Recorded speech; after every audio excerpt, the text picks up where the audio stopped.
But we get to talk about Ben Johnson is back, baby. He is back. And D-Mac, the news dropped right as we were getting off the air yesterday. Shocker. They had to do it in time for the Ermanni and Edwards show. But Ben Johnson back. And D-Mac, I'm stunned. It seemed like so matter of fact for the man. Like he was like, what?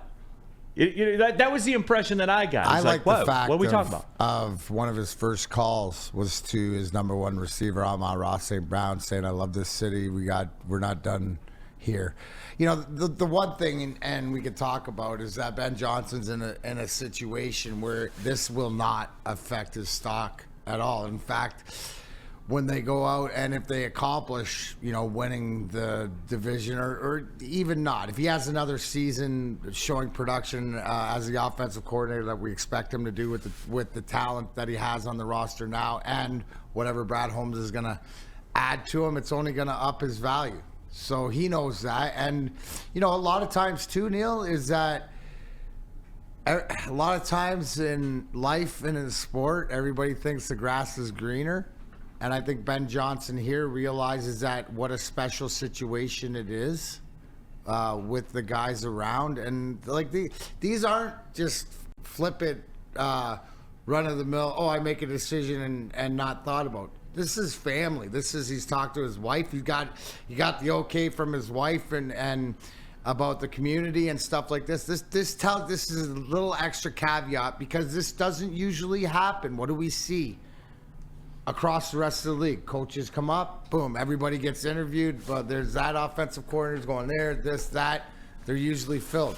This was different because what do I always preach? Self-awareness and knowing when you have the power. He's got all the power right now. So he doesn't have to make a decision for just money, right? He knows that the bag will be there, right? And obviously, because we were speculating, I was thinking, the Lions had to have paid him more money, and Gabe, no. They didn't change anything. They didn't. It wasn't, and that goes to, I'm here for a purpose.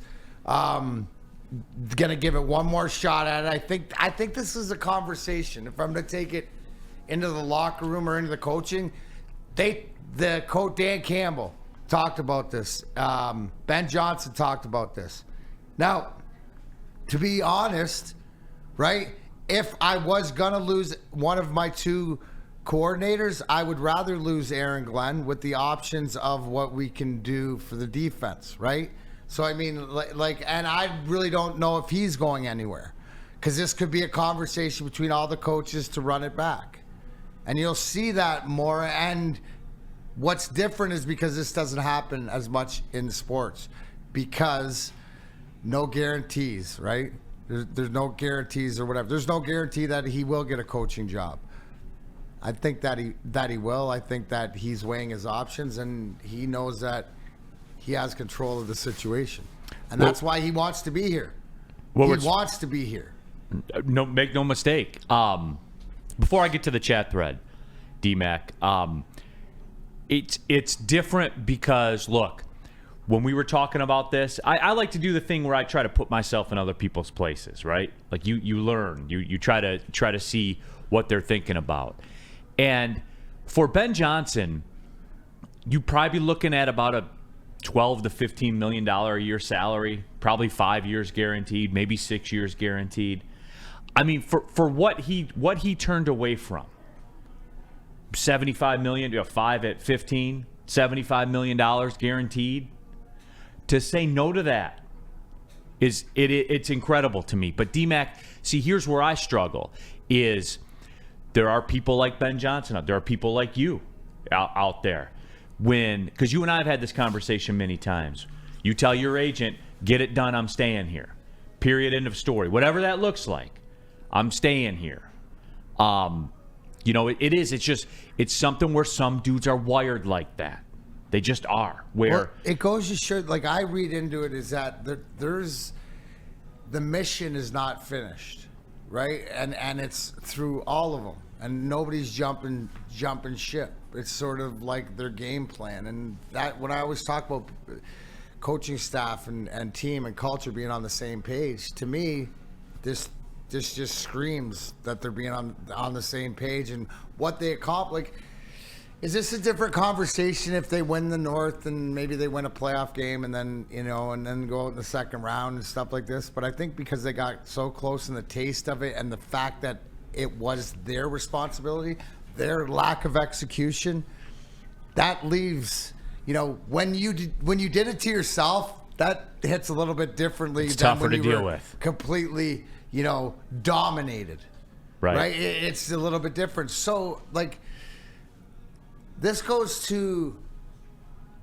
this all ties into the genuineness of why the fans connect with this team like they connected with ours, right? And I'm talking about the 90s and the 2000 championship Red Wing teams, is because it was real, but we were invested.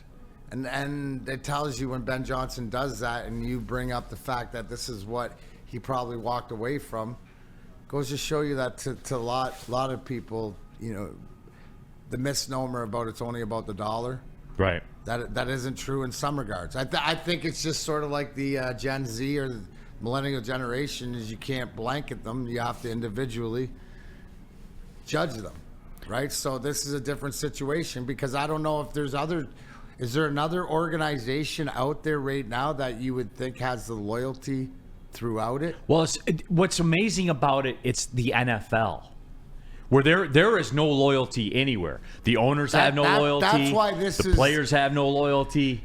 They are loyal to the bag. Do you not think that everybody's looking into Detroit and going, man, look at that culture, or building it to a certain type of play? I'm glad you brought that up, D-Mac, because that's what everybody's jumped to, where people want to bring up the fact that look, Detroit's a spot.